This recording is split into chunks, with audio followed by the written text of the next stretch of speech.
여러분 안녕하십니까? 시사토론텐 김기중입니다. 요즘 유치원 비리 문제가 연일 화제가 되고 있습니다. 유치원장들이 지원받은 예산을 엉뚱하게 유용한 사실이 드러나면서 공분을 불러일으키고 있습니다. 교육당국은 유치원 비리를 끊기 위한 대책을 내놓고 있지만 유치원연합회는 비리 집단으로 몰아가는 것은 억울하다며 맞서고 있습니다. 이러는 사이 학부모들은 아이들의 교육이 차질을 빚지 않을까 불안해하고 있습니다. 오늘은 이번 유치원 비리 문제의 쟁점과 대책에 대해서 이야기 나눠보도록 하겠습니다.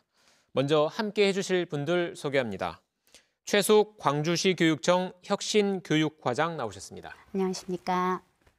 네, 광주 지역 유치원을 대표해서 백희숙 한국유치원총연합회 광주지회장 나오셨습니다. 안녕하세요. 네, 유치원 학부모를 대표해서 이명선 광주 참보육부모넷 준비위원장 나오셨습니다. 안녕하세요. 네, 김경란 광주여자대학교 유아교육과 교수 나오셨습니다. 안녕하세요. 네, 지난주 유치원 감사 결과가 광주시 교육청과 전남도 교육청 홈페이지를 통해서 실명으로 공개되면서 논란이 되고 있습니다. 최숙 과장님, 어떤 내용들이 공개가 된 겁니까? 저희 지금 시교육청 홈페이지 들어가면 감사 공개와 관련된 팝업창이 있습니다. 지금 거기에 들어가서 보면은 그동안 저희 교육청에서 감사했던 유치원들의 명단과 그리고 지적됐던 사항들 그리고 거기에 대한 처분 내용들이 보고서 형태로 지금 공개가 되어 있습니다. 전체 유치원의 몇 %나 공개가 된 겁니까? 그러니까 비리가 있는 유치원이. 네. 저희가 2013년부터 16년까지 약 80개 정도 유치원이 지금 올라 있습니다. 그럼 80개 유치원이면 전체 유치원의 한 전체 지금 사립 유치원이 150여 개? 아니 171개니까 거의 한 50% 정도. 50% 정도가 이른바 비리 관련된 내용이 있어서 지금 공개가 된 거군요. 네, 꼭 비리라기보다는요. 네. 감사에서 지적된 내용을 저희가 원본을 전부 공개하게 돼 있었거든요. 네. 그 전체를 공개를 하였습니다. 그렇다면 이 2013년부터 해마다 감사를 했는데 그때는 공개가 되지 않았다가 이번에만 공개가 된 건가요? 그러니까 해마다 네, 감사를 해온 거죠? 그렇습니다. 13년부터 저희가 계속 감사를 했었고요. 그동안에는 이제 감사를 하게 되면 여러 가지 그 시정, 경고, 명령, 행정처분 이런 것들을 통해서 전부 사안은 완료가 됐는데 공개의 방침이 없었어요. 근데 이제 이번에 교육부 당국에서 공개를 결정했기 때문에 저희가 전면적으로 공개를 하게 된 것입니다. 그러니까 그동안 감사는 해왔지만 공개한 것은 이번이 처음인 거죠? 네, 그렇습니다. 네. 근데 이번에 이제 감사 결과를 보면서 학부모들이 굉장히 분노하고 있는 부분이 유치원에 많은 예산이 투입이 되는데 마치 그 깨진 항아리에 물을 붓듯이 이게 계속 새나가고 있었다는 거에 대해서 우리 아이들한테 쓰여야 될 돈이 다른 데로 빠져나가고 있었다는 거에 대해서 굉장히 분노하고 있는 것 같아요. 그 우리 이명선 위원장님 지금 유치원에 아이를 보내고 계신 거죠? 저는 현재는 어린이집에 보내고 있습니다. 현재는 어린이집에 보내고 네. 계시군요. 그 학부모로서 이런 사태를 보면서 어떤 생각들을 좀 하셨는지요? 이제 예상은 했었던 부분들이 있거든요. 이제 부모님들 사이에서 이렇게 비리 문제에 대해서 좀 고민하거나 아니면 이야기가 되고 있었던 부분들이 있었기 때문에 한 번은 터질 수도 있겠다라고 생각을 네. 했었는데 이게 이제 일부 한두 곳의 문제가 아니라 굉장히 경중의 차이는 있었지만 굉장히 전국적인 차원에서 일어났잖아요. 그러다 보니 이제 거기에 대한 그 내용이나 어떤 상황에 대해서 굉장히 부모님들도 놀라는 상황이 좀 됐었던 것 같고요. 어쨌든 아이를 믿고 맡기는 입장에서 이제 앞으로 어떻게 해야 되나 그런 고민이 들고 정말 이제 믿고 맡길 수 있는 곳이 있을까 이런 고민도 들고요. 상황이 이렇게 올 때까지 교육부와 교육청, 그 행정당국은 진짜 뭐를 하고 있었나라고 하는 것에 대한 분노와 함께 그리고 현재 이제 언론을 통해서 또 밝혀지는 것을 보면 이렇게 의원님들이 뭐 이렇게 사실 표를 의식해서 의원 한석을 얻고자 유치원 연합회나 이제 유치원장 사립 유치원들이 원하는 방향으로 어떤 법 개정이나 이런 것들을 이끌어 나갔던 사례들이 있잖아요. 그래서 이런 것들을 보면서 정말 우리 부모들만 몰랐구나라는 생각이 드니까 여기에 대한 진짜 분노와 화가 정말 많이 지금 나 있는 상태입니다. 네. 아무래도 이제 여러 가지 구조적 문제에 대한 배신감, 그다음에 또 그동안 우리 아이들이 잘 교육받고 잘 어떤 뭐 먹을 거랄지 혜택을 받았을 걸로 생각했는데 그게 이제 새고 있었다고 생각하니까 아마 배신감이 좀 클 것 같고요. 그 어렵게 자리를 해주셨는데요. 현재 유치원을 운영하고 계시기도 하고 또 유치원 연합회 광주 지회장이시기도 한데 유치원을 운영하는 입장에서는 이번 사태를 어떻게 받아들이고 계시나요? 유치원을 운영하는 입장에서는 지금 학부모 대표님이 말씀하신 내용에 대해서는 100% 저는 동의할 수 없는 입장입니다. 물론 비리가 있는 원들은 공개돼야 되고 처벌받아야 되고 마땅한 조치가 있어야 된다고 생각하지만 정말 유치원 역사에 너무 많은 자취를 남겼고 공헌을 남긴 분들까지 한꺼번에 외도된 것에 대해서 한 번쯤은 저희들의 입장도 평명할 수 있는 시간이 제공되어야 되지 않았는가 하는 생각을 하면서 저희들도 오히려 거꾸로 교육부와 교육청에게 원망도 하고 있는 그런 상황입니다.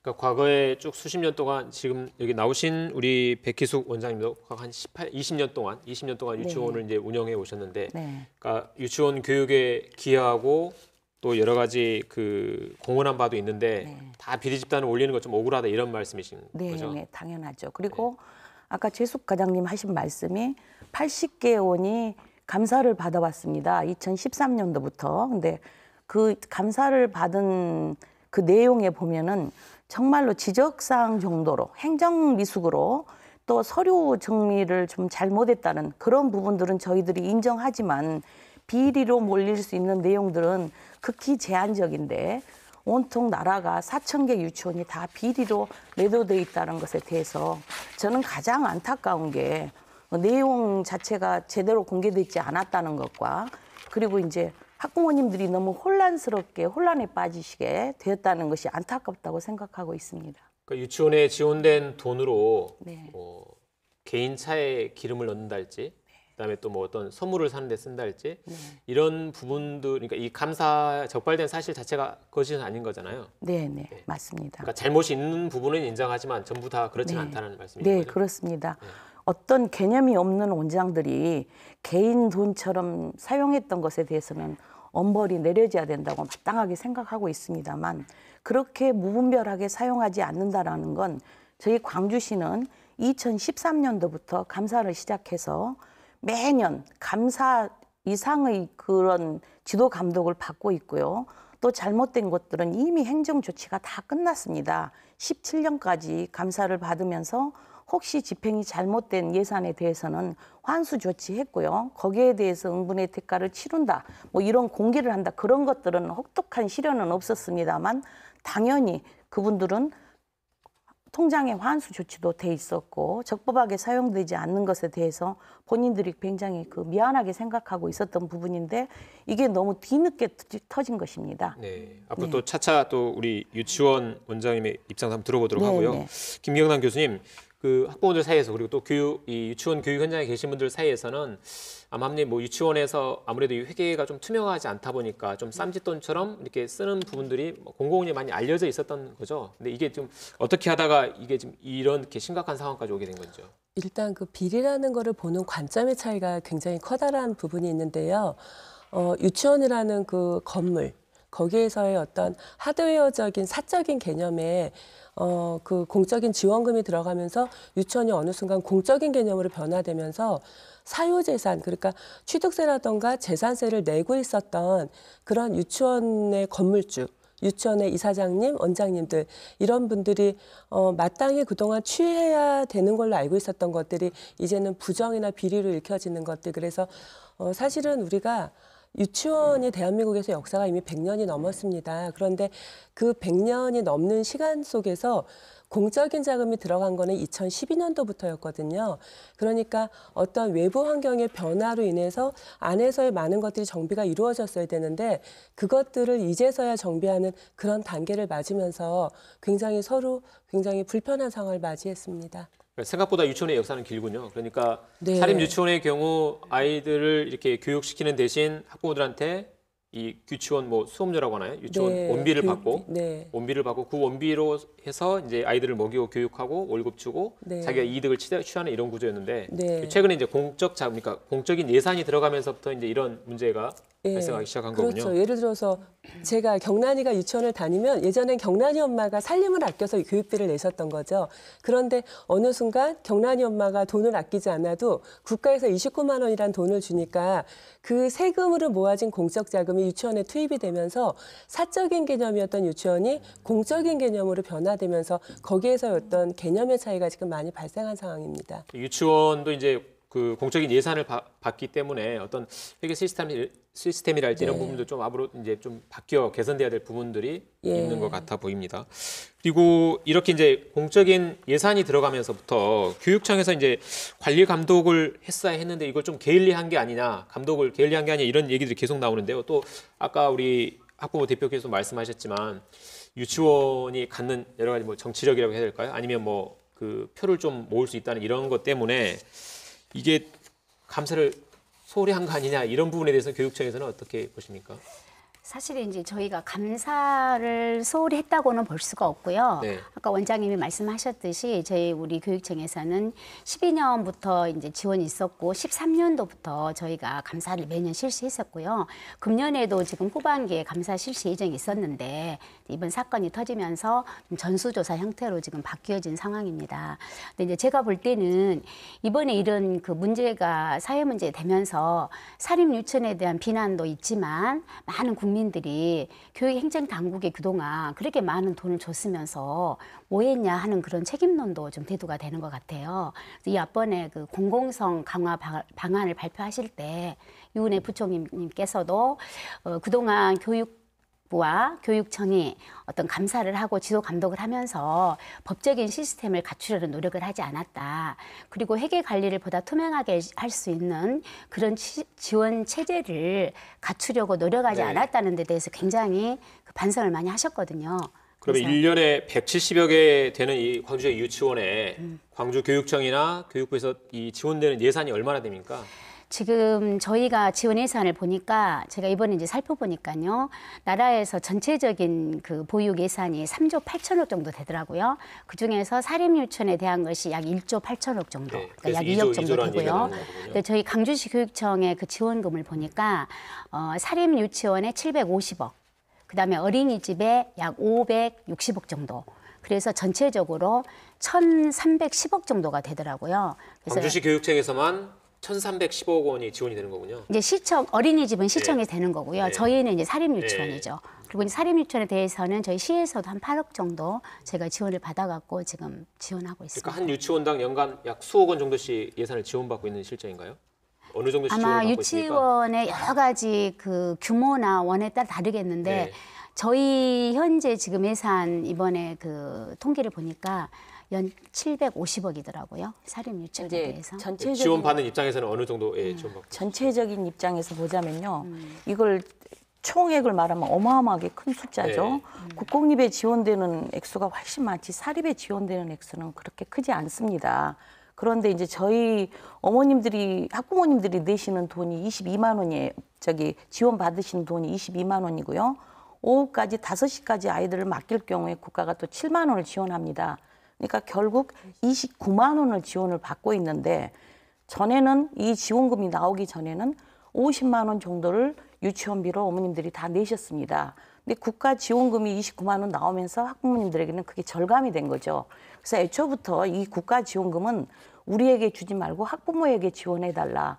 계속해서 그 바우처 제도를 저희들이 주장해 왔는데 아이 행복카드를 만들어서 저희들에게 주면서 여기서 이제 커다란 문제가 생긴 겁니다.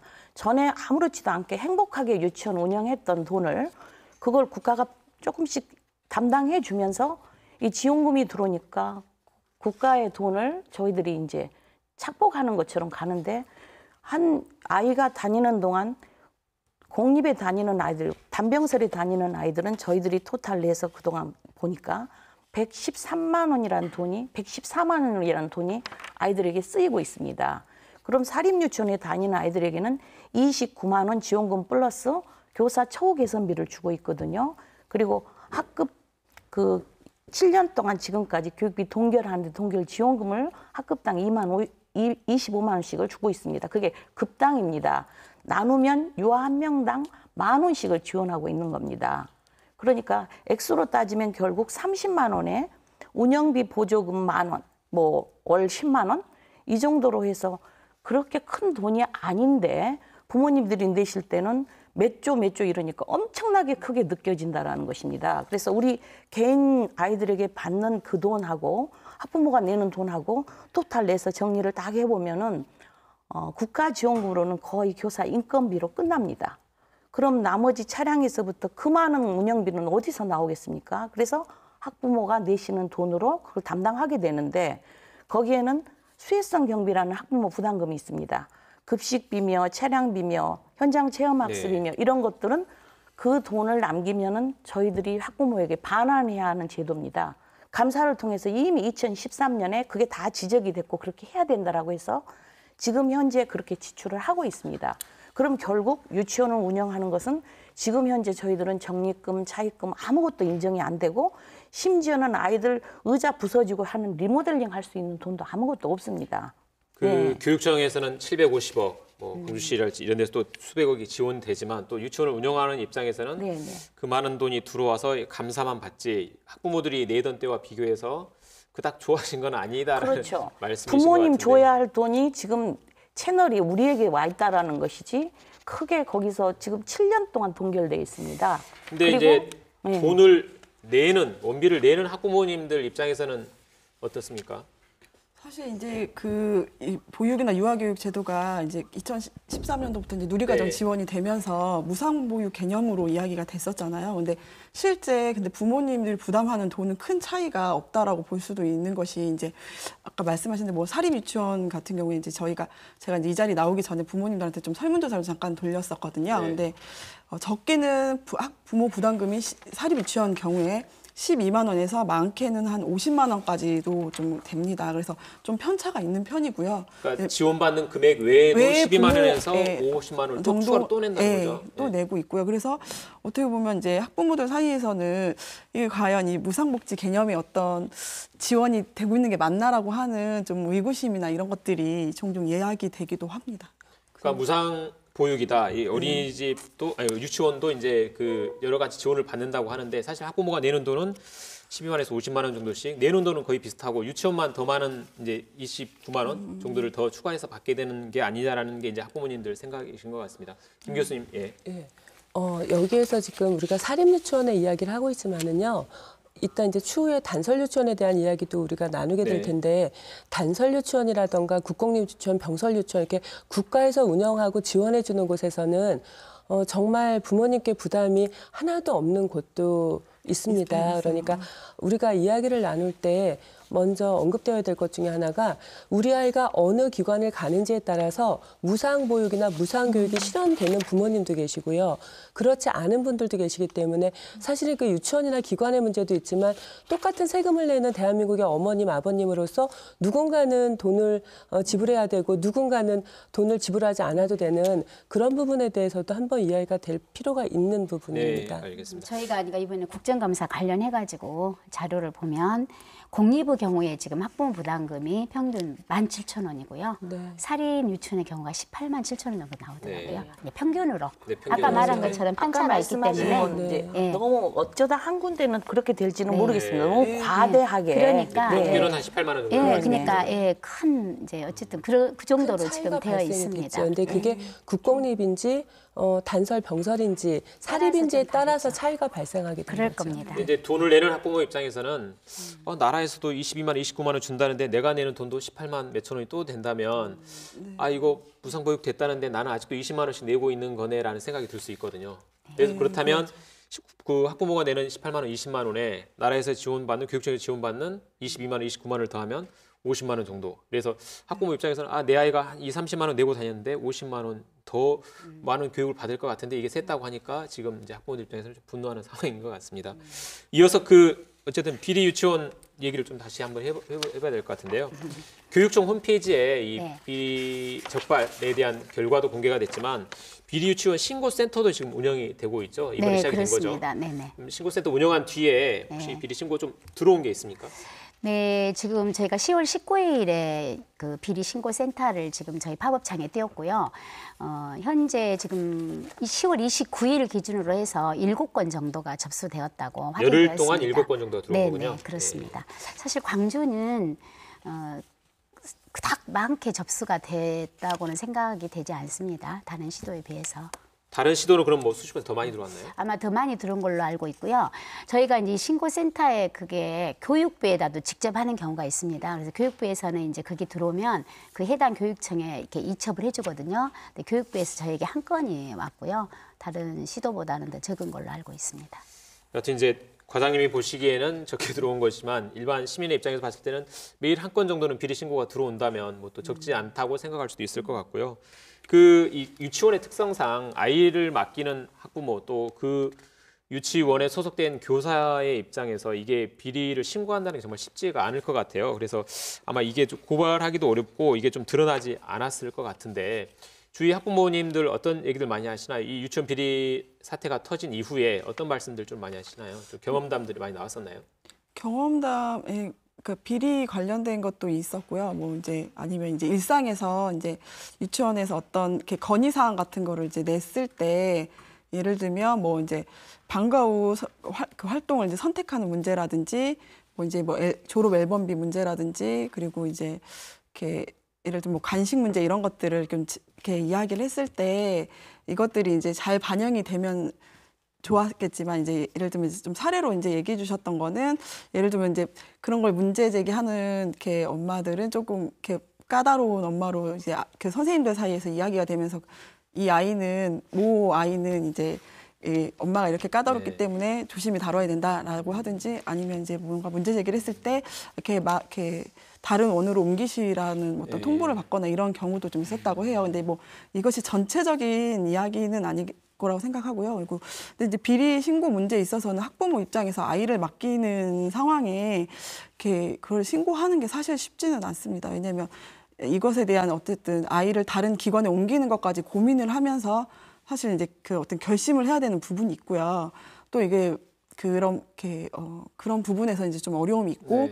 아이를 다른 기관에 옮긴다는 것 자체도 힘든 것이 또 새로운 곳에 적응해야 되는 아이의 또 어려움이 있거든요. 그래서 사실 크게 문제가 되는 내용들이 아니라면 그냥 이렇게 뭐 다른 곳도 비슷하지 않을까라고 하는 생각을 하면서 좀 접게 되는 경우도 있고요.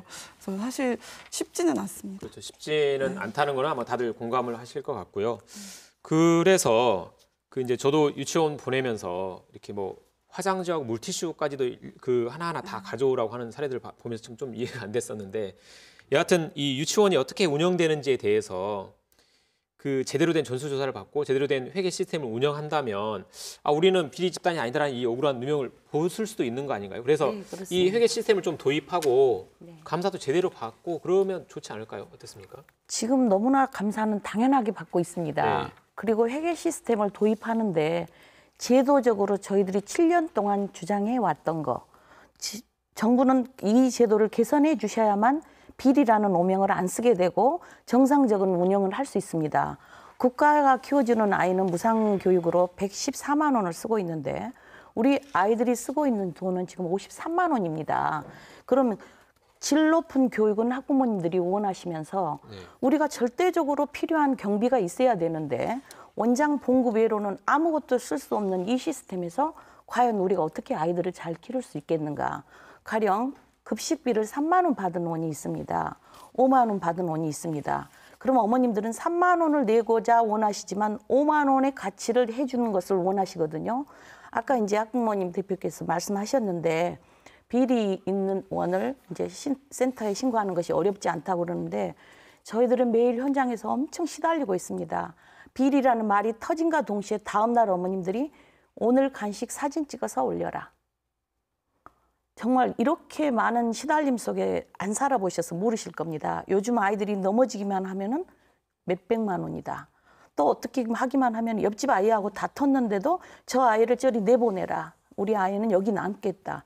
현장에서 이런 고충들을 전혀 저희들이 전달을 못하고 있어서 참 안타까웠는데 이제 비리센터가 생겼다고 하니까 그저께 한국일보에서 사이트를 하나 만들어 놨더라고요. 그래서 거기를 보니까 그 유치원 조사 좀 해보세요. 거기는 딸이 근무하고 그 경비를 모든 유치원의 재정을 관리하고 있는 것 같아요.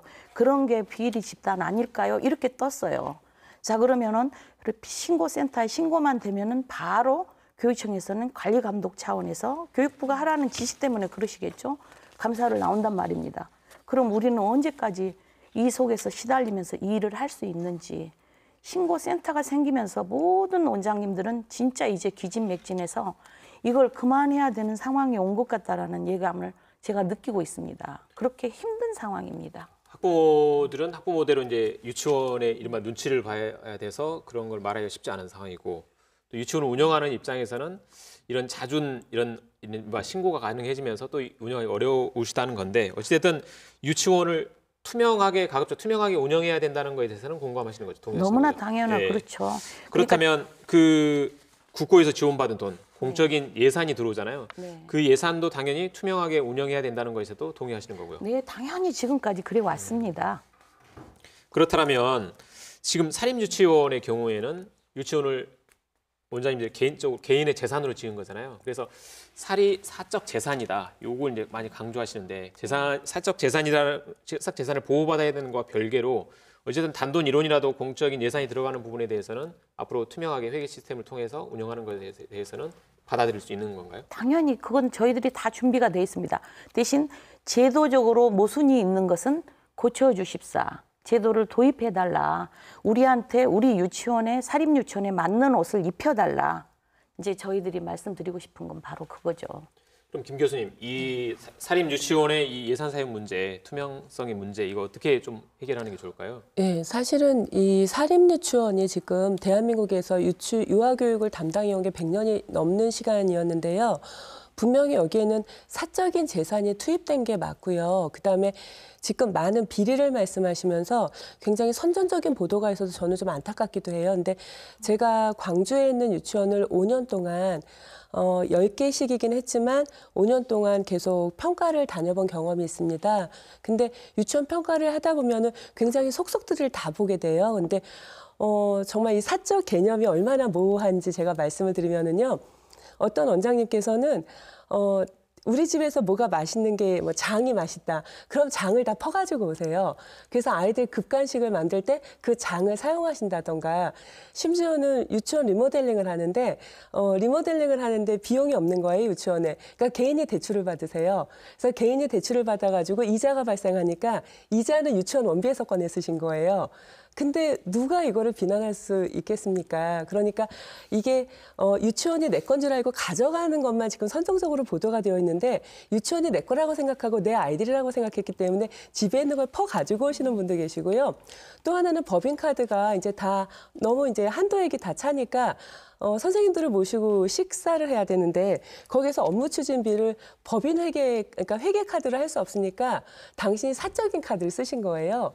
이런 식으로 혼돈되어 있는 상황인 거는 맞지만, 그게 이렇게 원장님들께서, 이사장님들께서 무조건 내 건 줄 알고 가져가신다는 것만 보도가 되니까 저는 굉장히 많이 안타깝더라고요. 그리고 정말 실제 제가 50개 유치원을 둘러봤는데 염려가 되신 부분이 물론 발생이 되긴 했는데, 제가 볼 때는 우리 아이 여기 보내고 싶다. 참 광주 원장님들 또 교육청 굉장히 열심히 애쓰시는구나, 이런 거 굉장히 많이 봤는데 그런 부분은 아무도 얘기를 안 해주시니까 굉장히 안타까웠었어요. 하여튼 그런 부분은 아마 말하지 않더라도 학부모들께서 많이 알고 감동하지 않을까 싶은데요. 그런데 요즘 보도를 보면서 네. 정말 비리 집단이, 유치원이 모두 다 그런 것처럼 나가는 그런 장면들, 그다음에 네 것과 내 것의 구분이 없어서 가지고 간 것만 자꾸 보도가 되고 너무 선정적인 어떤 용어들이 나오니까 네. 그런 것들로 인해서 부모님들한테 공분을 사고 있어서 오히려 이렇게 저희가 한쪽에 몰려 있는 것 같은 그런 네. 마음이 많이 듭니다. 여하튼 이 사립유치원이 아까도 역사를 말씀하셨지만 그 굉장히 사적 공간에서 그 개인이 운영하는 공간이었기 때문에 여러 가지 이 회계 시스템이나 이런 것들이 굉장히 좀 그 구분이 제대로 되지 네. 않았던 그런 좀 그 배경들이 있는 것 같아요. 근데 이제는 이제 이렇게 많은 돈들이 투자가 되기 때문에, 투입이 되기 때문에 그런 것들이 좀 개선돼야 될 것 같고요. 교육청에서는 이 회계 시스템 개선 어떻게 지금 고민을 하고 계시나요? 네, 어떤 대책을 내놓고 있죠? 이번에 그 유치원 공공성 강화 방안 속에 네. 지금 그 내용이 담겨 있는 걸로 알고 있는데요. 현재 지금 법을 개정해서 초중고에서 초중고에서 사용하고 있는 에듀파인 시스템을 이제 유치원 회계도 거기에다 이제 도입한다는 건데요. 현재 상황에서는 19년도 3월부터는 조금 어느 정도 일정 규모, 현재 저희 기준으로는 교육부 기준은 200명이더라고요. 200명 이상의 그 규모 유치원을 먼저 우선적으로 시스템 도입에 가입하게 하고 2020년 3월부터는 전체 유치원을 의무적으로 가입하게 한다는 것이 지금 교육부 방침입니다. 네. 그렇다면 이 에듀파인 시스템을 도입하자는 얘기는 언제부터 나왔나요? 그러니까 예산이 들어간 건 2012년부터고. 지금 제가 알기로는 에듀파인 시스템이 아니어도 네. 이미 교육부에서는 그동안에 이제 그 감사나 지도 감독 결과 그 유치원의 회계 관리 후 투명성이나 공공성이 필요하다는 것 때문에 재무 회계 시스템을 조금 만들었던 것 같아요. 그래서 그거를 좀 적용해 보려고 했는데 그동안 좀 사립 유치원의 그 여러 가지 반발 또 반발이라고 해야 되겠죠. 거부 그런 걸로 적용을 하지 못했던 걸로 알고 있습니다. 그러면 유치원에서는 이 투명성과 공공성을 확보할 수 있는 이 회계 시스템을 왜 그동안 반대해 오셨죠? 네, 그 내용에 대해서 설명을 좀 드리도록 하겠습니다. 아까 이제 제가 자꾸 학부모 대표로 말씀을 하시니까 저는 오늘 이 자리에 반박하기보다는 이해를 좀 해드리고 싶어요. 이해 좀 시켜드리고 싶어요. 저희가 작년에 9.18 휴업을 전국적으로 시작을 하려고 했던 날이 있습니다. 9월 18일. 그것은 우리한테 맞지 않는 제도 때문에 너무나 6년 동안 힘들어 왔다. 이거 우리 이제 더 이상 감사에 적발되고 싶지 않다. 왜 공립과 똑같은 잣대로 우리를 보느냐. 이거 개선해달라 하는데도 너무너무 우리 말이 먹혀 들어가지 않고 우리의 의견이 알았다 하면서 시간이 너무 오래 갔어요. 그래서 작년에 이게 안 되니까 그래서 저도 광주시 교육감님을 찾아뵙고 하루만 이렇게 하게 해주십시오. 그리고 학부모들에게도 모두 다 통지서를 넣고 호소문을 썼습니다. 지금 이 돈이 조금 더 아이들에게 쓰여질 수 있도록 국가는 무상교육이라는 개념은 아니지만 그래도 많은 것을 담당하고 있는데 현재 이걸로서는 너무 부모님 부담금도 크고 우리도 힘듭니다. 그랬더니 그때 당시 유은혜 장관님 되시기 전에 의원님께서 9.18 휴업을 주도하지 않았다고 해가지고 6가지 협상안을 주셨어요. 그때 그럼 너희들에게 맞는 옷을 만들어주겠다고 약속을 하셨거든요. 근데 벌써 1년이란 세월이 지나고 이제는 정말 실행할 수 있는 교육부 장관 자리에 가셨는데 여기까지 안 되는 것이죠. 그러면 어떤 시스템도 7년 동안 우리가 지금까지 주장해 왔던 거 현실적으로 그게 실현해야 될 것들을 안 해주시면서 이제 이걸 법으로 들어가라 해서 그러는 것이지 투명성을 안 보이기 위해서 그런 것도 아니고 이 에듀판이라는 시스템에 들어가려면요 인력이 있어야 됩니다. 누군가 이것을 다 입력해서 넣어줘야 할 사람도 있어야 되고 거기에는 최소한 유치원이 운영될 수 있는 뭔가 그 경비가 있어야 되지 않겠습니까? 인력 충원의 문제도 있고 그러는데 이제 모든 언론은 얘들이 지금 사적으로 이용하고 싶어서 이런 것들을 이렇게 거부하고 있다라고 언론에 포장돼서 보도되기 때문에 저희들 정말 너무 억울합니다. 그럼 에듀파인 시스템, 그러니까 그 공공성과 투명성을 확보하는 이 시스템을 받아들이기 어려운 이유가 인력 충원, 이 예산이 그 인건비가 더 들어간다는 그 부담 때문인 건가요? 그것도 있고요. 지금까지 저희들이 줄곧 했던 거 사유재산 공적 이용력 그건 좀 언어가 문제가 있다고 그래요. 지금 개인이 그렇게 많이 투자해놓고 어떤 것도 정립도 안 되지 리모델링도 안 되지 하는 상황에 이 시스템에 국가가 하라는 대로 들어간다는 것은 공립하고 똑같은 시스템인데 우리가 어떻게 그걸 받아들일 수 있겠습니까? 그래서 한 해는 제가 아이들이 급감하면서 제 1년 연봉이 다 들어간 애가 있었어요. 지도점검 나오신 선생님이 교육청에서 오신 주무관님이 저한테 미쳤냐고 이렇게 질문하셨어요. 그래서 그냥 그동안 잘 살아왔습니다. 우리는 아이가 있어서 행복했습니다. 그냥 이러다 지나가면 또 국가가 우리에게 좋은 제도를 만들어 주시겠지요. 그렇게 생각하고 몇 년이 또 흘렀습니다. 그래서 이 상황이 여기까지 온 거지.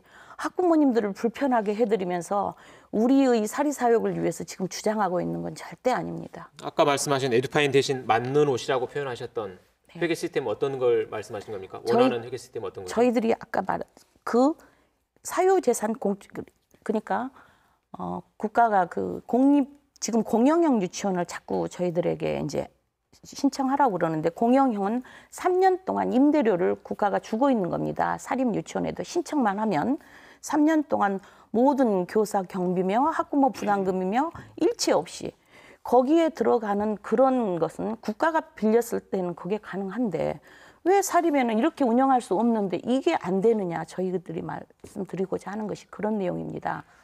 김 교수님, 그 교육부나 교육청에서 생각하는 이 회계 시스템하고 투명성과 공공성 확보할 수 있는 이 회계 시스템하고 유치원에서 생각하는 좀 차이가 있는 것 같아요. 지금 이 두 관점의 가장 네. 커다란 차이가요. 어떤 회계 시스템의 문제보다는 그 설립자 재산 기여분 이 부분에 대한 인정을 하느냐 안 하느냐의 차이가 가장 커다란 부분이에요. 그러니까 지금 광주만 하더라도 굉장히 건물 규모가 크고 이런 유치원은 몇십억 이상의 사유 재산이거든요.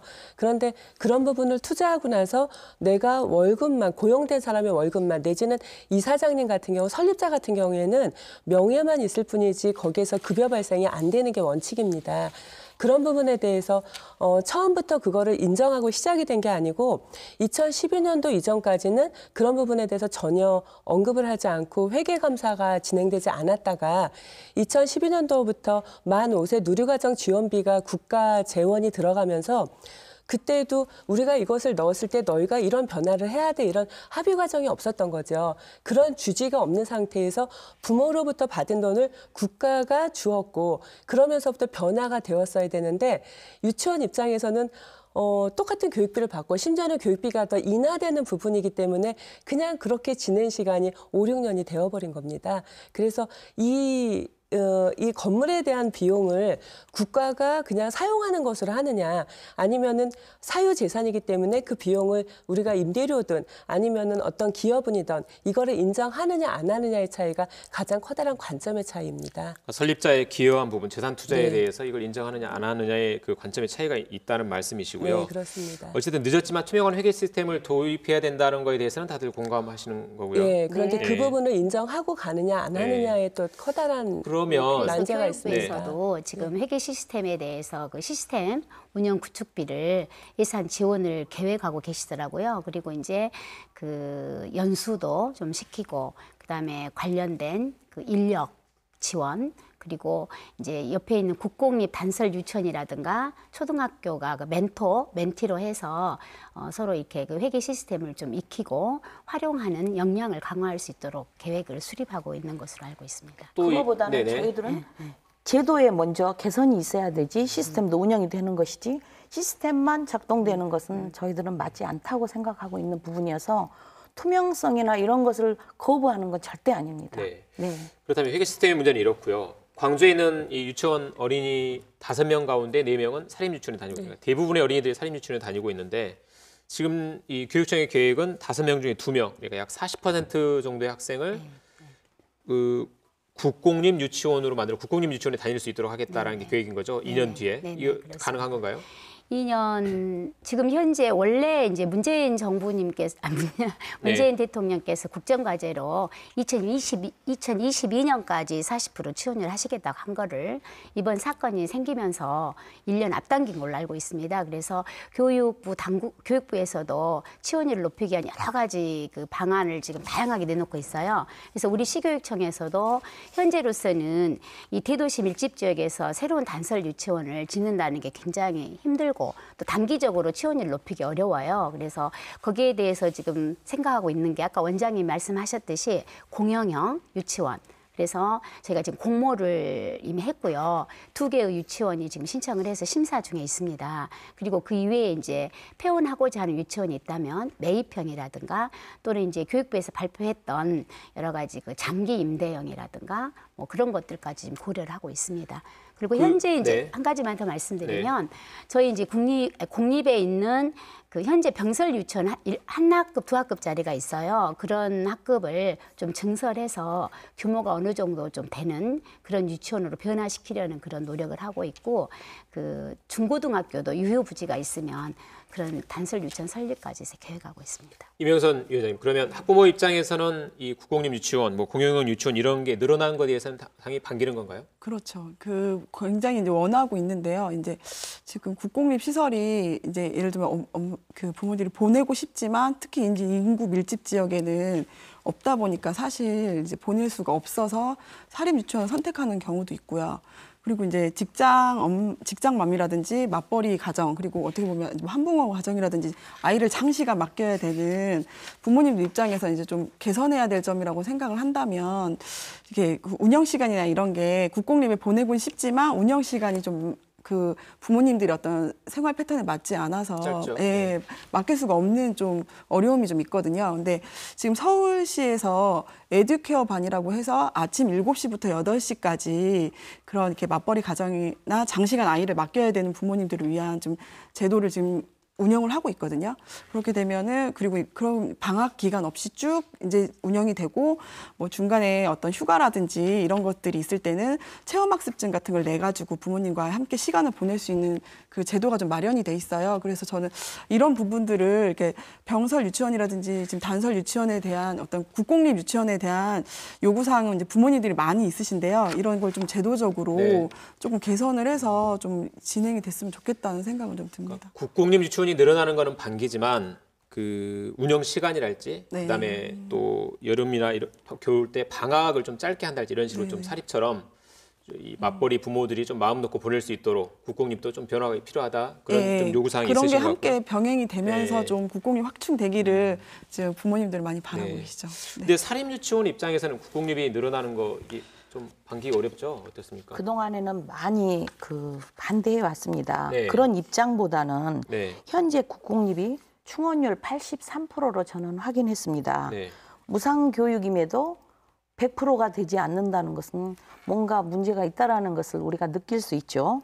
현재 40%를 확대되면은 한 원을 개원하는데 부모님들이 요구하는 것은 병설보다는 단설 학급을 가장 좋아하시는데, 그 선호하는 이유는 환경이 좋고 또 시설이나 이런 시스템들이 잘 가동되고 있어서 그걸 선호하고 있는데, 그러기에는 건물 한 동 지어지고 운영되는 데는 정말로 100억, 뭐 작게는 네. 7, 80억 이런 네, 이렇게 많은 돈들을 40%에다 확대해서 짓는다는 것은 저는 국가적인 손실이라고 생각합니다.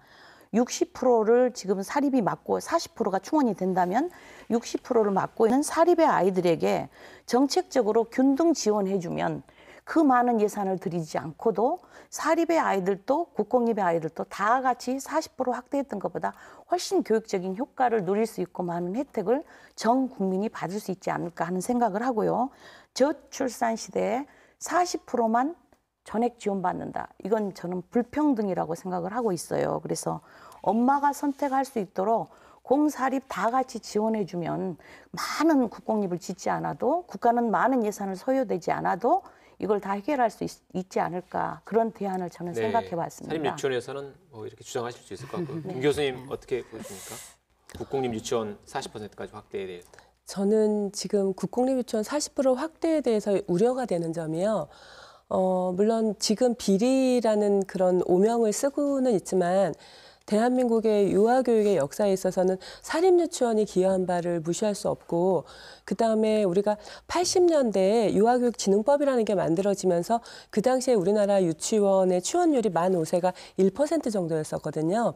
그래서 전국의 800개 유치원이 5년 사이에 3,200개 정도로 4배가 급증하는 시기가 있었습니다. 그리고 그때만 하더라도 분명히 개인 사업으로 인정이 되었던 것들이 쭉 진행이 되었었고요. 그리고 지금 제가 오늘 뉴스에서 봤더니 모 교육청인데 다른 도에 있는 교육청인데요. 내년에 유치원 학급 30개 증설을 목표로 하셨대요. 그래서 말씀하시는 것 중에 유휴시설이 초등학교에 없다면 그러면 중학교까지도 유휴 교실을 찾아보겠다라는 그런 보도를 보고서 굉장히 깜짝 놀란 게 지금 많은 부모님들께서 알고는 계시겠지만요. 단설 유치원이라고 하는 거는 누가 봐도 커다란 유치원 건물 하나에 뭐 대개 150명 정도의 유아들이 있고 6학급 정도, 그다음에 그곳에 원장 선생님, 원감 선생님, 교사 일하시는 또 다른 보조 인력해서 한 25에서 30명 정도가 근무하시는 곳이세요. 그러면서도 교육비는 이제 납입 의무가 없는 정도. 그곳은 경쟁률이 굉장히 높습니다. 대기자가 100명, 200명 정도 되는 곳이고요. 병설유치원이라고 하는 곳은 초등학교와 나란히 병자를 써서 한쪽에서는 1학년부터 6학년이 생활하고 그 어느 모퉁이에 있는 유효 교실에 한 학급 내지는 두세 학급, 세 학급인 경우도 드물고요. 주로 한 학급, 두 학급 정도가 있는 곳인데 그곳에 부모님들께서 보내실 때는 그렇게 만족도가 높지 않습니다.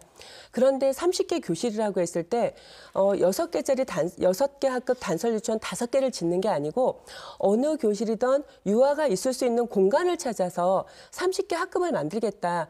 그거는 대한민국이 그동안 사립유치원이 기여했던 유아교육의 질 향상에 굉장히 역행하는 부분이에요. 그래서 우리가 급하다고 해서 너무 직진을 하다 보면은 주변을 둘러보지 못해서 다시 되돌아봤을 때 우리가 그것을 어떻게 아이들의 교육을 위해서 질을 향상시킬 수 있을까 더 어려운 난제에 부딪힐 것 같아서 일단 목표라는 거를 떠나서 무엇이 아이들을 위한 건지 조금 둘러봤으면 좋겠다는 생각이 정말 진심으로 많이 들었습니다. 국공립 유치원을 막 늘리는 게 답은 아니다라는 말씀이신 것 같으니까 국공립 유치원이라고 다 좋은 게 아니라 뭐 단설 유치원, 병설 어떤 유치원 질인지에 따라서 국공립 유치원, 물론 단설 유치원은 만족도 굉장히 높고요. 저희가 유치원 평가를 가면은 단설 유치원은 평가를 할 게 없습니다.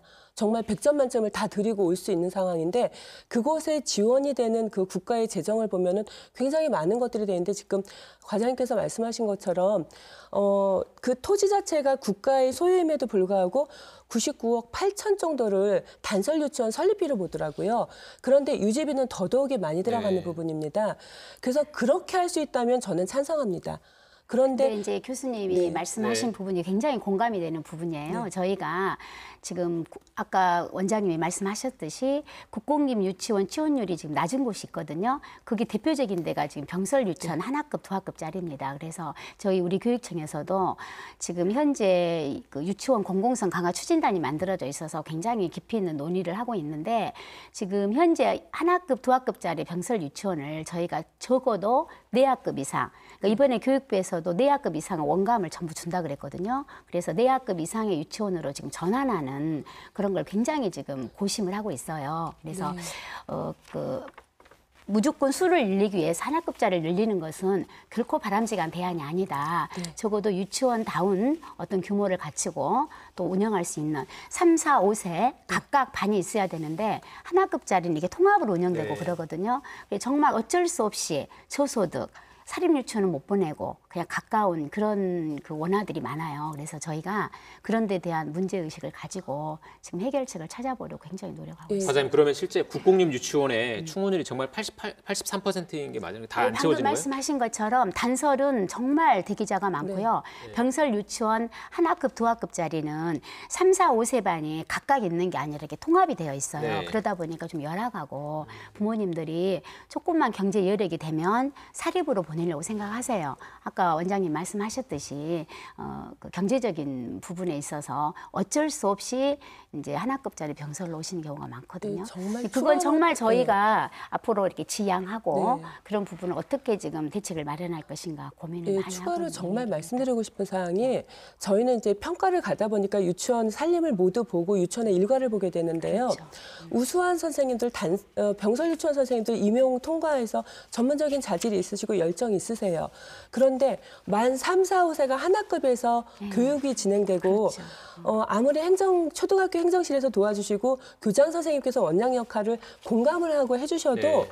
그 병설 유치원에는 선생님 한 분은 기관 하나를 유지하는 경우세요. 그렇지. 알겠습니다. 전환을 교수님 지금 얘기 여기까지 듣고요. 네. 저희가 이제 토론할 시간이 약 4분밖에 남지 않았습니다. 그래서 지금 저희가 이제 사립 유치원에 대한 더 많은 얘기를 했으면 좋겠는데 이제 4분밖에 남지 않았기 때문에 오늘 토론에 참여하신 분들이 꼭 이 말은 꼭 하고 싶다. 그러니까 이 사립 유치원 문제에 대해서 이 말을 꼭 오늘 하고 싶다는 말씀을 돌아가면서 한 말씀씩 하시고 토론을 마무리해야 될 것 같습니다. 먼저 우리 김경남 교수님부터 이렇게 듣는 걸로 하죠. 네. 대화 중에도 말씀드렸지만은요, 유치원의 어떤 문제로 인해서 그동안 잘 쌓아올렸던 대한민국의 굉장히 질 높은 유아교육이 후퇴하지 않도록, 그 다음에 어떤 것이 정말 아이를 위한 것인지 그 부분에 대해서 집중해서 이 문제를 해결해 나가는 그런 지혜가 필요하다고 생각합니다. 우리 지 회장님. 저는 꼭 이렇게 정말 목소리 높여서 저희 학부모님부터 다 들어주셨으면 좋겠다라는 생각으로 호소하고 싶습니다. 신입생 OT 때 저희들은 내 자녀를 잘 키우기 위해서 저는 유치원 교사가 되었습니다. 그리고 지금 원장이 되었습니다. 그 자녀는 잘 컸습니다. 나머지 여러분의 자녀를 저 키워주려고 남은 힘을 다하겠습니다. 이렇게 해서 아이들에게 정말 최상의 조건을 만들려고 노력을 했는데 성인용품, 명품백 때문에 우리하고 무관한 그 부끄러운 행동을 한 몇 사람 때문에 이렇게 난도질을 당해야 된다는 것에 대해서 너무 가슴이 아프고요. 이제 제가 어머님들에게 CCTV 열어라 이런 것들은 다 궁금하니까 그리고 어머님들이 연령이 낮으니까 그거 다 수용하고 포용하고 그러는데 정말 제가 우리 아이들에게 나는 뭘 물려줄 것일까 생각해 보니까 도둑질, 비리, 우리 자녀들이 앞으로 어떻게 살아갈 것인가. 저 아닌 다른 원장님들의 자녀들은 과연 어떻게 하늘을 부끄럽지 않게 살게 해줄 것인가 하니까 정말 막막한데 폐원 안 된다. 뭐 휴업도 안 된다. 그거 우리 하려고 생각하지 않지만 정말 우리가 코너로 몰리면은 할 수 없이 그만둬야 할 상황이 오지 않을까. 그러기 전에 국가는 우리들의 목소리 지금 이렇게 숨주고 가면서 가는 목소리들을 한 네. 번쯤은 들어볼 수 있는 시간을 주셨으면 좋겠다는 네. 생각이 들고요. 여기까지 네네. 듣겠습니다. 네, 최 과장님. 저는 이제 그 아까도 계속 저희가 이제 언급을 했듯이 이러한 상황에 대해서 어떤 누구에게 일차적인 책임이 있고 또 누구에게 이차적인 책임이 있냐 이런 책임의 문제를 따지기보다는 이제는 정말 유치원도 하나의 학교 제도권 속에 들어와 있기 때문에 어쨌든 사적으로 시작을 했던 재산을 이렇게 하셨든 간에 공공성 부분에 있어서만은 인정을 해야 된다고 생각이 들어요. 그리고 이제 저희 우리 강주시 교육청의 경우도 서로가 서로를 어떤 적의 관계로 보는 게 아니라 정말 유아 교육, 보육 정책의 중요성을 서로 인식하고 상생하는 그런 정신으로 교육 당국은 사립 유치원의 어려운 점도 받아들이고 또 아까 말씀하셨던 제도적인 뒷받침이 잘 될 수 있도록 노력하고 또 사립 유치원도 원장님들께서도 이제는 정말 조금 바꾸어진 마인드로 유아 교육의 중심 또 그런 보람 그런 걸 가지시고 교육 정책 좀 협조해 주셨으면 하는 그런 바람을 가져봅니다. 예, 지금 광주 지역에서는 휴원이나 뭐 원화 모집 중단 이런 유치원 없는 거죠?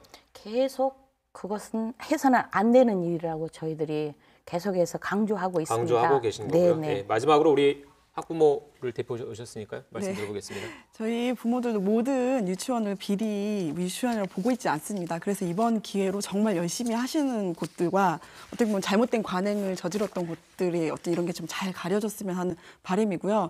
정말 드리고 싶은 말씀은 정말 우리 아이들을 중심으로 좀 생각해 주셨으면 좋겠다는 생각이 좀 듭니다. 정말 우리 우리 아이들을 내 아이라고 정말 생각을 했다면 이런 일들이 또 발생했을까라는 생각도 좀 들고요. 앞으로는 좀 이 일들이 지금 이제 언론에 이렇게 주목을 받고 있다 보니까 여러 가지 것들이 한꺼번에 좀 쏟아져 나오고 있는데요. 이게 그냥 이때 반짝하고 끝나는 게 아니라 정말 우리 유아 교육과 이제 아이들의 보육의 문제를 어떻게 하면은 미래를 내다보고 정말 잘 개선해 나갈 수 있을까라는 관점에서 같이 함께 고민해 주셨으면 좋겠고요. 그리고 이제 어린이집 문제도 지금 함께 이야기가 되고 있지 않습니까? 그래서 같이 함께 이렇게 좀 해결이 돼서 좀 부모님들이 좀 믿고 아이들을 맡길 수 있는 이렇게 어떤 사회 시스템이 됐으면 좋겠고요. 정말 국가에서 아이를 낳으라고 하는데 아이를 정말 안전하게 키울 수 있는 좀 국가 시스템이 되기를 정말 바라고 네. 있습니다. 네, 바람 잘 들었습니다. 시사 토론텐 이제 마칠 시간인데요. 함께해 주신 네 분 모두 고맙습니다. 고맙습니다. 감사합니다. 네, 여러분은 오늘 토론 어떻게 보셨습니까? 우리 아이들의 첫 학교인 유치원의 다양한 지원금이 늘면서 당연히 교육도 더 나아질 거라고 생각을 했습니다. 하지만 유치원은 어린이들에게 부끄러울 만큼 비리 논란에 휩싸였습니다. 더 이상 비리가 반복되지 않도록 유치원의 자정 노력과 함께 교육청의 적극적인 감독도 뒤따라야겠습니다. 매일 아침 아이들과 학부모 그리고 유치원 선생님이 얼굴을 편하게 마주할 수 있도록 신뢰를 회복하기 바랍니다. 시사 토론텐 오늘 순서 여기서 마치겠습니다. 시청해주신 여러분 고맙습니다.